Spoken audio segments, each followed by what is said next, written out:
Hello students, आज हम food and nutrition का नेक्स्ट टॉपिक स्टार्ट करने वाले हैं।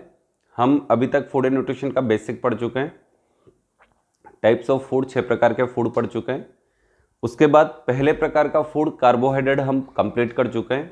आज सेकंड नंबर का जो फूड है हमारे पास, टोटल 6 प्रकार के फूड हम पढ़ रहे हैं कि प्रकृति में कंप्लीट 6 प्रकार के फूड पाए जाते हैं, उसमें से कार्बोहाइड्रेट हमारा कंप्लीट हो चुका है। नेक्स्ट टॉपिक आज हम ले रहे हैं लिपिड, जिसे वसा के नाम से भी जाना जाता है। हमने जब एक टेबल बनाई थी तो उसमें एज ए ट्रिक पढ़ा था कि वसा या लिपिड कार्बन, हाइड्रोजन और ऑक्सीजन से मिलकर बना हुआ होता है, लेकिन इसमें अनुपातिक मान कार्बोहाइड्रेट के समान निश्चित नहीं होता। जैसे कार्बोहाइड्रेट में 1:2:1 निश्चित था, वैसे वसा में CHO का अनुपातिक मान निश्चित नहीं होता है। लेकिन कार्बोहाइड्रेट की तुलना में वसा के पास ऑक्सीजन की मात्रा हमेशा कम पाई जाती है।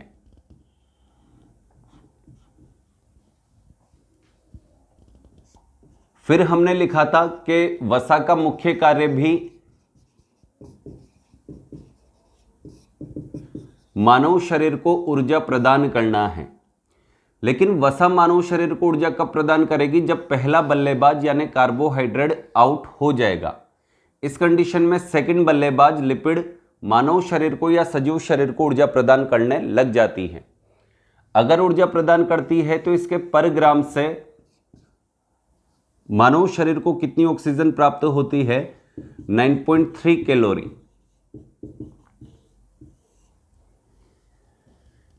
कार्बोहाइड्रेट के आउट होने के बाद लिपिड और लिपिड के आउट होने के बाद प्रोटीन मानव शरीर को ऊर्जा देने आता है। हमने पढ़ा था कि कार्बोहाइड्रेट और लिपिड इन दोनों का मुख्य कार्य मानव शरीर को ऊर्जा प्रदान करना है, इसलिए इन दोनों को मानव शरीर का जैविक ईंधन या सजीव शरीर का जैविक ईंधन, बायोलॉजिकल फ्यूल कहा जाता है। मानव शरीर को एनर्जी देने का काम सबसे पहले कार्बोहाइड्रेट करेगा। ये जब आउट हो जाएगा तो सेकंड बल्लेबाज लिपिड, और जब लिपिड भी आउट हो जाएगा तो थर्ड बल्लेबाज प्रोटीन मानव शरीर को एनर्जी देने का कार्य करने लग जाता है।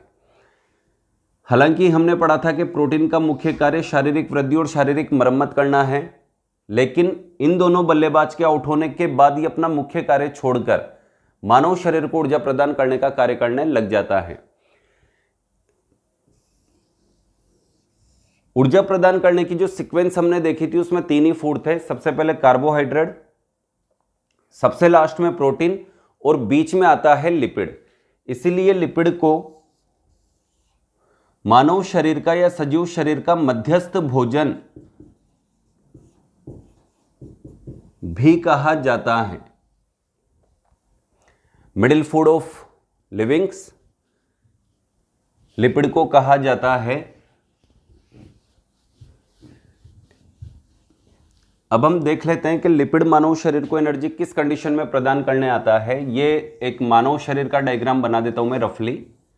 और मानव शरीर में किसी भी प्रकार का फूड मानव शरीर के अंदर उसके यकृत यानी लीवर में जाकर संचित होता है। चाहे हम कार्बोहाइड्रेट को यूज में लें, चाहे वसा को यूज में लें, चाहे प्रोटीन्स को यूज में लें, विटामिन, खनिज लवण, जल, ये सब फाइनली लीवर में जाके संचित होते हैं।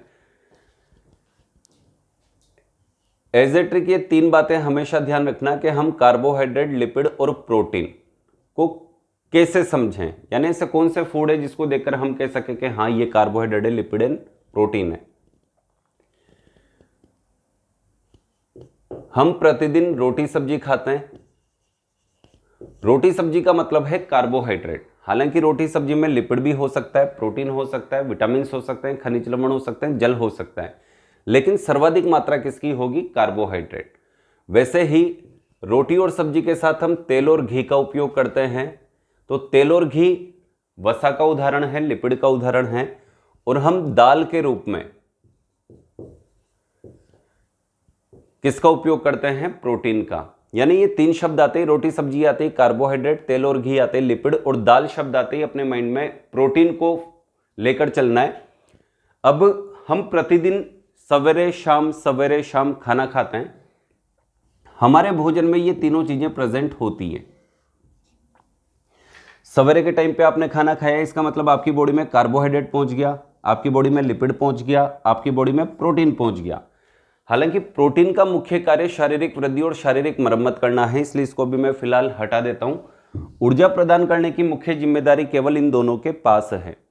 लेकिन मैटर ये करता है कि ये दोनों बल्लेबाज यहाँ पे बैठे हुए हैं, तो सर्वाधिक कौन खेलेगा, मानव शरीर को ऊर्जा देने के लिए सबसे ज्यादा कौन रेस्पॉन्सिबल होगा, तो वो है कार्बोहाइड्रेट। जैसा कि हम पहले वाले चैप्टर में पढ़ चुके हैं, जब तक मानव शरीर में कार्बोहाइड्रेट बना रहेगा, चाहे आप सवेरे खाओ, दिन में खाओ, शाम को खाओ, जब भी आप कुछ खा रहे हो, इसका मतलब आपकी बॉडी में क्या जा रहा है, कार्बोहाइड्रेट। तो जब तक आपकी बॉडी में कार्बोहाइड्रेट बना रहेगा, इस बल्लेबाज का नंबर ऊर्जा प्रदान करने के लिए नहीं आएगा।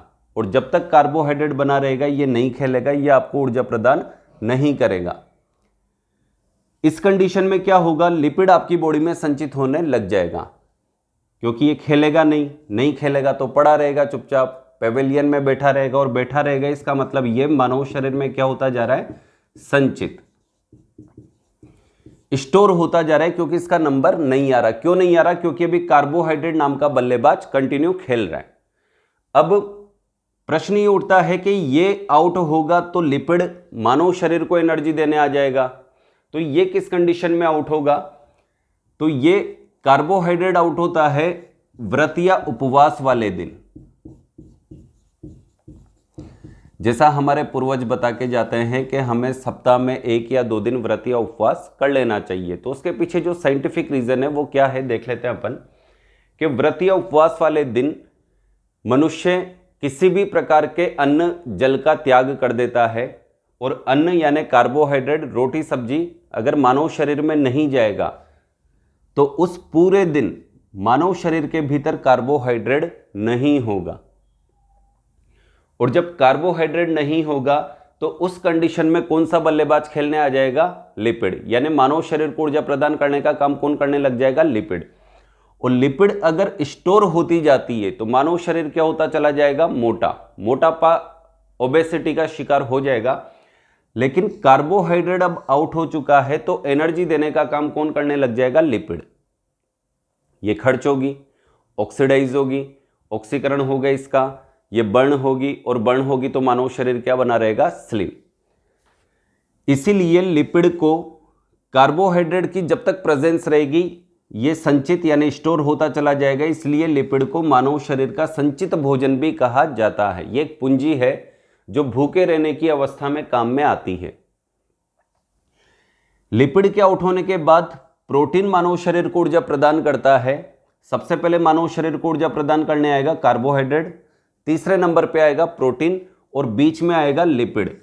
इसीलिए कार्बोहाइड्रेट और लिपिड दोनों को मुख्य जिम्मेदारी यानी ऊर्जा प्रदान करने की मुख्य जिम्मेदारी होने के कारण मानव शरीर का या सजीव शरीर का जैविक ईंधन कहा जाता है।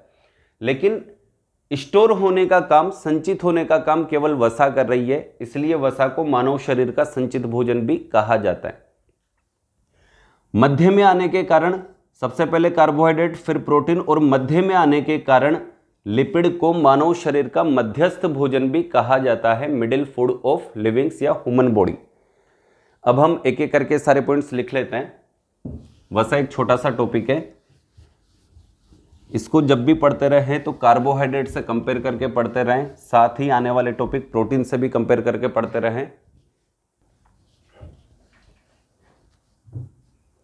इसमें हम पहला टॉपिक लिख लेते हैं, पहला पॉइंट, इसकी डेफिनेशन जो हम शुरू से लिख रहे हैं, वह रासायनिक भोज्य पदार्थ का मतलब फूड, जो CH व O के एक अनिश्चित अनुपात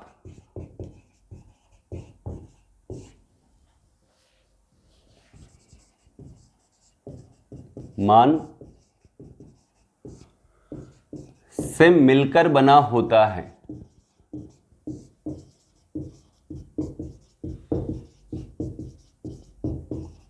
वसा अथवा लिपिड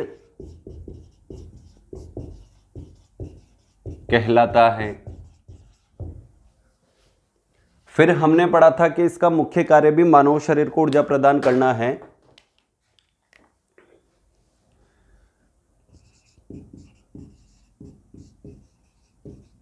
इसका मुख्य कार्य भी सजीव अथवा मानव शरीर, हम ह्यूमन रेफरेंस में पढ़ते हैं बायोलॉजी के अधिकतर टॉपिक, तो मैं मनुष्य शब्द अलग से लिख रहा हूं।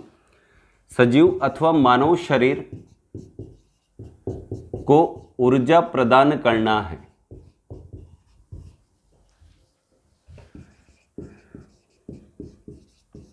अब फिर मैटर करता है कि अगर ऊर्जा प्रदान करता है तो इसके पर ग्राम से मानव शरीर को कितनी एनर्जी प्राप्त हो जाएगी।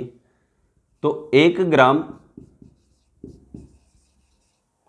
वसा अथवा लिपिड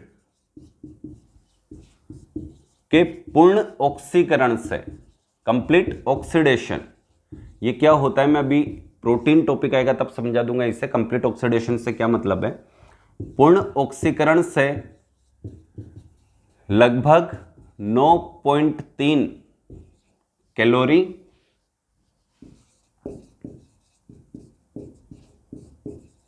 ऊर्जा प्राप्त होती है।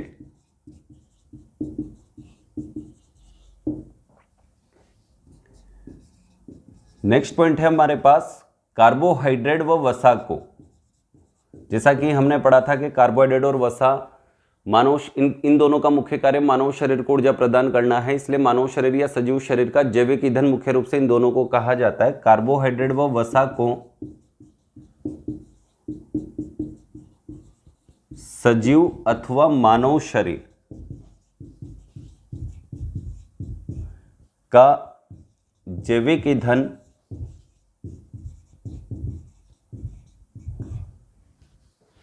जैविक ईंधन से मतलब बायोलॉजिकल फ्यूल कहा जाता है। ये पॉइंट्स नोट कीजिए आप, तब तक मैं नेक्स्ट पॉइंट लिख देता हूं।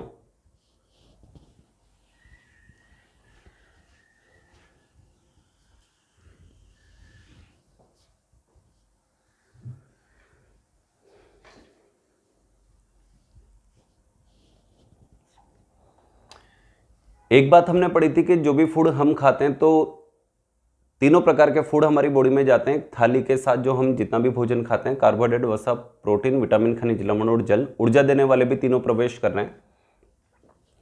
तो अगर कार्बोहाइड्रेट प्रवेश करता रहेगा तो आपके द्वारा खाया हुआ तेल और घी यानी वसा क्या करेगी? कुछ नहीं करेगी, क्योंकि बल्लेबाजी कौन करेगा? आपके द्वारा खाया हुआ कार्बोहाइड्रेट। कंटिन्यू आपको ऊर्जा प्रदान करने का काम कौन करेगा? कार्बोहाइड्रेट।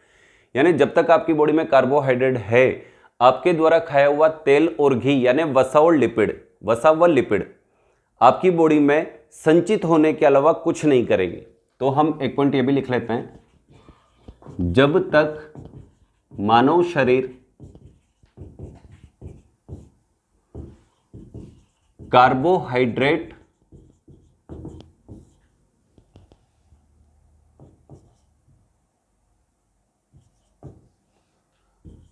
का निरंतर से मतलब सवेरे शाम दिन कंटिन्यू, यानी कंटिन्यू बॉडी में कार्बोहाइड्रेट उपयोग करता रहेगा या करता रहता है, तब तक मानव शरीर को ऊर्जा प्रदान करने का कार्य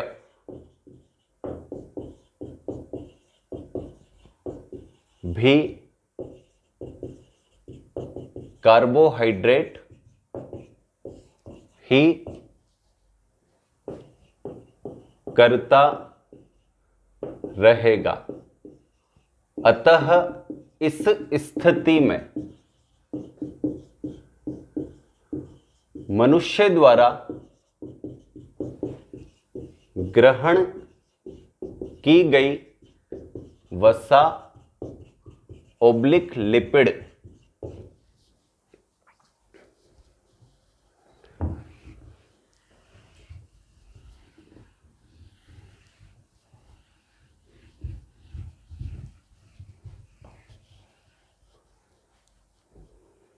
मानव शरीर में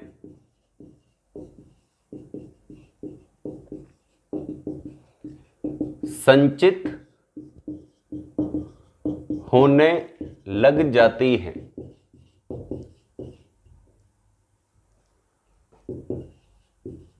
अतः वसा ओब्लिक लिपिड को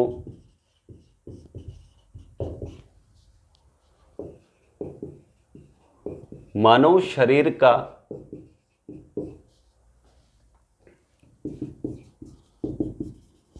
संचित भोजन, स्टोर फूड भी कहा जाता है।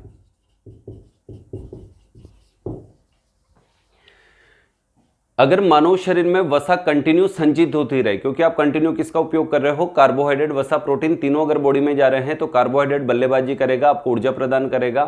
उस कंडीशन में लिपिड किसी भी प्रकार की बल्लेबाजी नहीं करेगा, मीन्स आपको किसी भी प्रकार की ऊर्जा प्रदान नहीं करेगा, क्योंकि खेल कौन रहा है अभी, कार्बोहाइड्रेट। और कार्बोहाइड्रेट अगर कंटिन्यू खेलता रहा तो लिपिड हमारी बॉडी में चुपचाप बैठा रहेगा, यानी वो संचित होने लग जाएगा, और संचित होने लग जाएगा तो मानव शरीर क्या हो जाएगा, मोटापा। एक पॉइंट और लिख लेते हैं, मानव शरीर में कार्बोहाइड्रेट की निरंतर उपस्थिति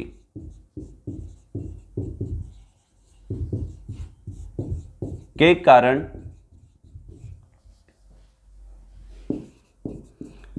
वसा अथवा लिपिड के संचय होने से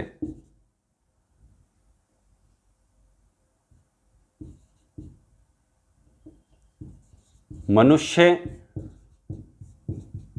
मोटापे मीन्स ओबेसिटी का शिकार हो जाता है।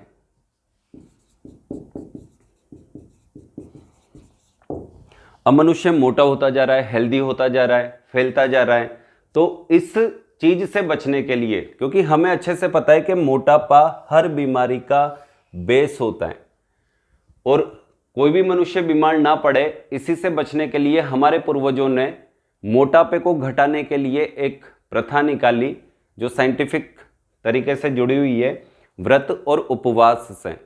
तो व्रत और उपवास वाले दिन मनुष्य अन्न जल का त्याग कर देता है, अनाज का त्याग कर देता है। तो इस कंडीशन में क्या होगा, मानव शरीर के अंदर किसी भी प्रकार का अनाज नहीं जाएगा, यानी रोटी सब्जी नहीं जाएगी, और रोटी सब्जी यानी कार्बोहाइड्रेट नहीं जाएगा। तो उस दिन यानी उस पूरे दिन मानव शरीर को ऊर्जा प्रदान करने का काम कौन करेगा, कार्बोहाइड्रेट तो है नहीं, तो इस कंडीशन में मानव शरीर को ऊर्जा प्रदान करने का काम कौन करेगा, लिपिड। तो व्रत या उपवास वाले दिन कार्बोहाइड्रेट हमारी बॉडी से आउट हो जाएगा, तो उस कंडीशन में खेलने कौन आ जाएगी, लिपिड। और लिपिड जितना ज्यादा खेलेगी उतना ही वो बर्न होगी, खर्च होगी, एनर्जी प्रदान करेगी, और मानव शरीर धीरे धीरे वापस से क्या हो जाएगा, स्लिम। इसीलिए सप्ताह में 1 या 2 दिन प्रत्येक मनुष्य को व्रत या उपवास कर लेना चाहिए। आप इसे कंटिन्यू नोट करें।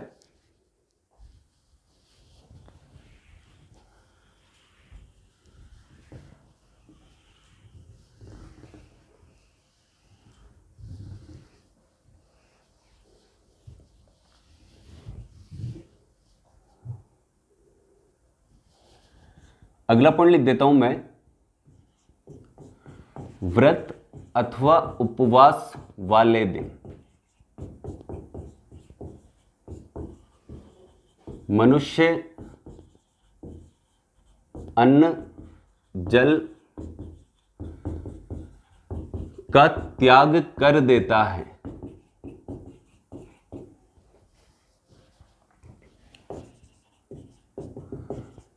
अतः उस दिन मानव शरीर में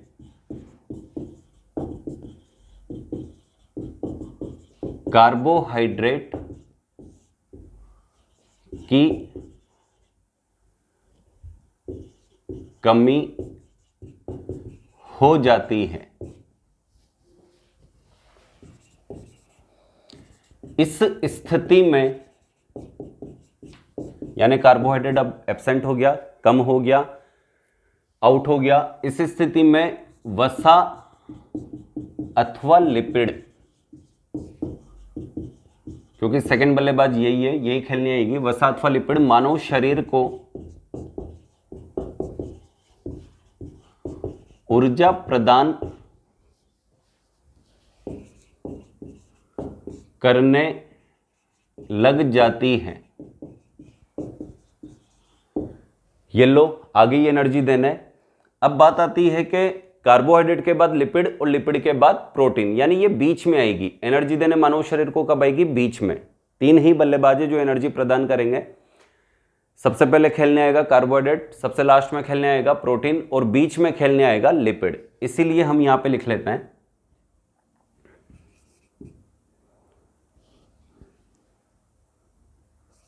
वसा अथवा लिपिड को मानव शरीर का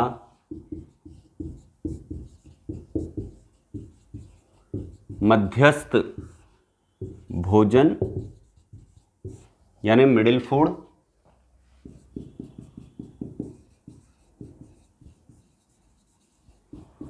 भी कहा जाता है। अच्छा, अब इतना पढ़ने के बाद हमारे माइंड में एक बात आती है कि हमने कार्बोहाइड्रेट एक टॉपिक पढ़ा था कि स्वपोषियों में संचित भोजन क्या होता है? स्टार्च। और उसी स्टार्च को हम रोटी सब्जी के रूप में यूज में लेते हैं, और वही स्टार्च जो रोटी सब्जी के रूप में हमारी बॉडी के अंदर गया यानी विषम पोषियों की बॉडी में गया, वो किस रूप में संचित होता है? ग्लाइकोजन। लेकिन ये संचित कहां पर होता है? जैसा कि मैंने आपको बताया, हम जो कुछ भी खाते पीते हैं फाइनली हमारे शरीर की एक टंकी फिक्स है। जैसे मोटर गाड़ियों में टंकी फिक्स होती है पेट्रोल डीजल डलाने के लिए, वैसे हमारी बॉडी में भी एक टंकी फिक्स है जहां पर सारा का सारा फ्यूल यानी हमारे द्वारा खाया हुआ भोजन संचित होता है। और उस टंकी का नाम, उस ऑर्गन का नाम है लीवर, यकृत।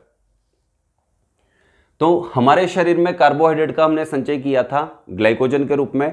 वैसे ही अब हमारा टॉपिक चल रहा है वसा। वसा अगर हमारे शरीर में संचित होती है तो किस रूप में होती है, कहां पर होती है?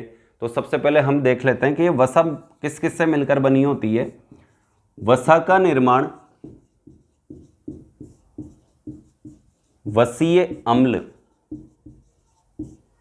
व ग्लिसरॉल से मिलकर होता है। वसीय अम्ल मतलब फैटी एसिड। दो भागों से मिलकर हो गया, यानी वसा इक्वल टू वसीय अम्ल फैटी एसिड प्लस ग्लिसरॉल। ये इसकी डेफिनेशन है, कई बार पूछी जाती है कि वसा किस किस से मिलकर बनी होती है। तो हमें दोनों आंसर देने, एक तो वसीय अम्ल और एक ग्लिसरॉल।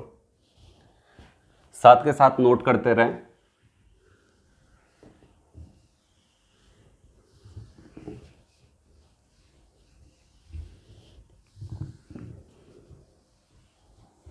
अब वसा दो भागों से मिलकर बनी हुई है, वसीय अम्ल और ग्लिसरॉल। हमने वसा को उपयोग में लिया, वसा हमारे शरीर में संचित भी हुई, क्योंकि कार्बोहाइड्रेट बल्लेबाजी करेगा तब तक ये क्या होगी? संचित होगी। तो ये कहाँ संचित होती है?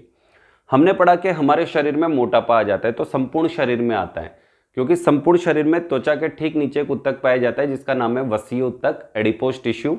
ये वहां संचित होती है। इसीलिए संपूर्ण शरीर वसा के संचित होने के कारण मांसल यानी फ्लेशी हो जाता है। तो हम यहां लिख देते हैं वसा का संचय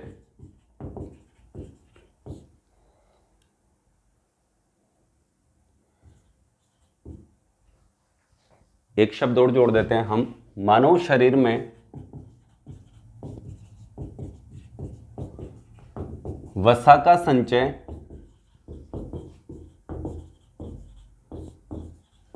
यकृत मीन्स लीवर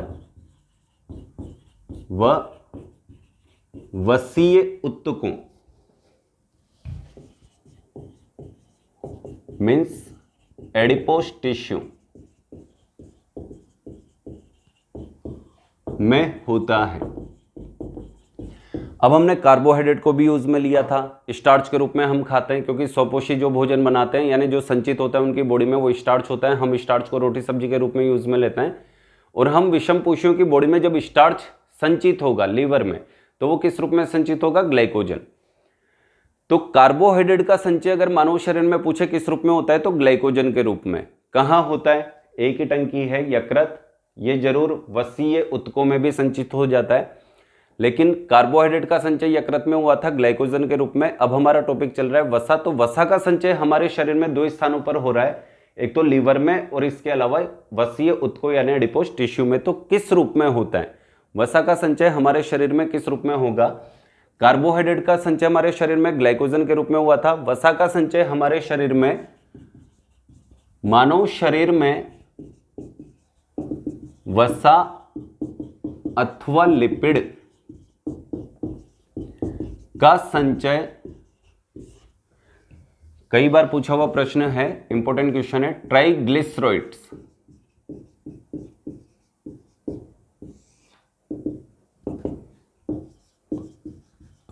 के रूप में होता है।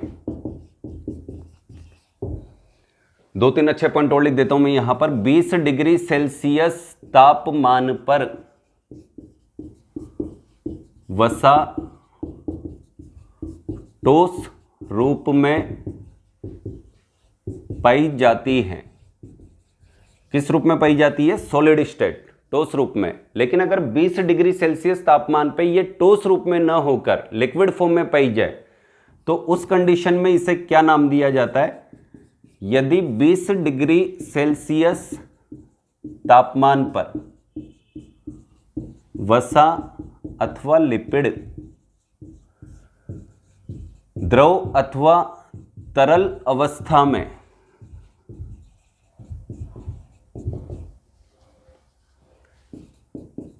पाई जाती हैं, तो इसे तेल मीन्स ऑयल कहा जाता है। यहां तक नोट कीजिए। अब लास्ट 2 टॉपिक और बाकी अपने पास, छोटा सा 2 मिनट का और रह गया, उसे भी देख लेते हैं, साथ के साथ नोट करते रहें। आज हमारा कार्बोहाइड्रेट के बाद वसा नाम का टॉपिक भी कंप्लीट हो जाएगा। नेक्स्ट टॉपिक डाल लो आप, वसा के प्रकार।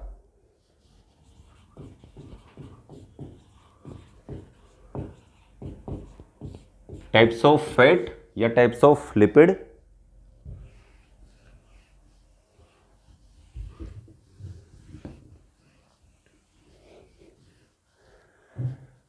यह मुख्यतः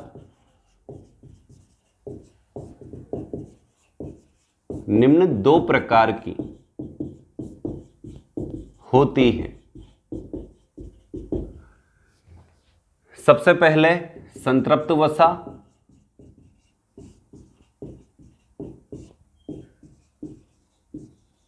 सैचुरेटेड लिपिड, और सेकंड नंबर पर है हमारे पास असंतृप्त वसा,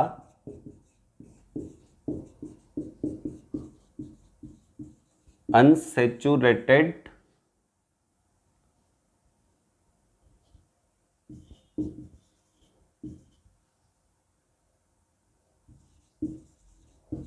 लिपिड। अच्छा, दोनों में क्या अंतर है? ये केमिस्ट्री में आप पढ़ते होंगे, संतृप्त असंतृप्त, यानी ऐसे केमिकल कंपाउंड्स जिनमें केवल सिंगल बॉन्ड पाया जाता है वो सब क्या होते हैं? संतृप्त यानी सैचुरेटेड। और जिनमें डबल और ट्रिपल बॉन्ड पाया जाता है वो सब क्या होते हैं? अनसैचुरेटेड। तो इसकी डेफिनेशन अपन नहीं लिखेंगे, मैं केवल एग्जाम्पल लिखा रहा हूं। एग्जाम्पल, संतृप्त वसा के उदाहरण क्या क्या हैं? मक्खन, घी व नारियल तेल आदि। और नेक्स्ट, असंतृप्त वसा के उदाहरण कौन कौन से हैं?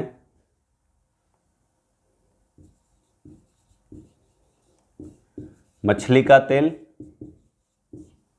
व वनस्पति तेल। अच्छा, वनस्पति तेल में क्या क्या आ जाते हैं देख लो। इसमें फ्रूट्स यानी वेजिटेबल्स आ जाएगी, बीज आ जाएंगे,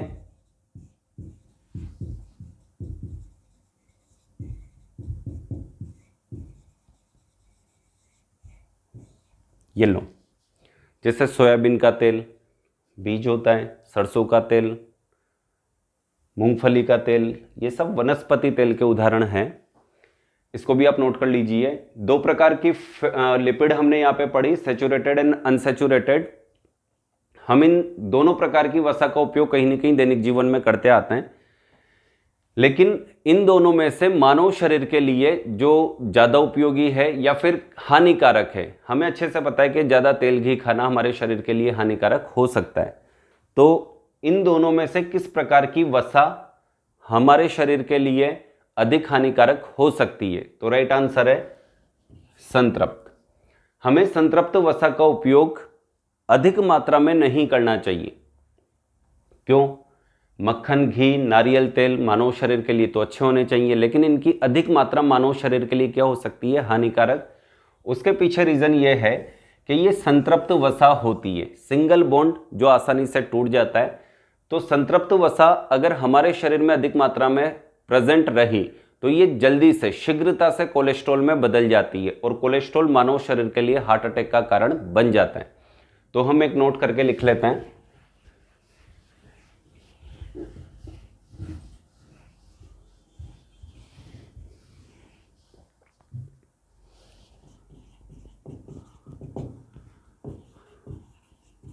मनुष्य को संतृप्त वसा का उपयोग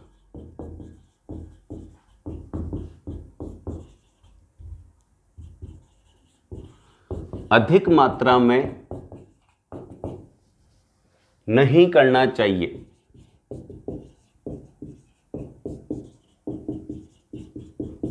क्योंकि यह शीघ्रता से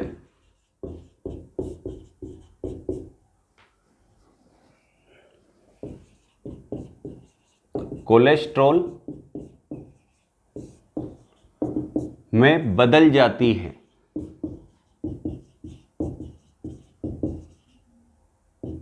जो मानव शरीर के लिए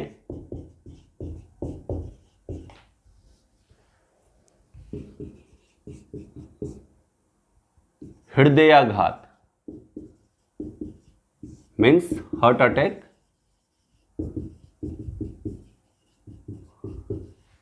का कारण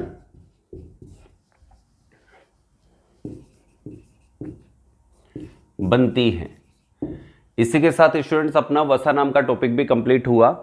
अभी तक हम फूड एंड न्यूट्रिशन के अंतर्गत उसका बेसिक कंप्लीट कर चुके हैं। टाइप्स ऑफ फूड यानी 6 प्रकार के फूड पढ़ चुके हैं, जिसमें पहले प्रकार का फूड था कार्बोहाइड्रेट, दूसरा वाला हम पढ़ चुके हैं वसा, लिपिड, तीसरा नेक्स्ट वीडियो में आने वाला है प्रोटीन। उसके बाद 3 फूड और बचेंगे, विटामिन, खनिज लवण और जल। उसी के साथ अपने इस चैप्टर का दी एंड हो जाएगा। मिलते हैं नेक्स्ट वीडियो में।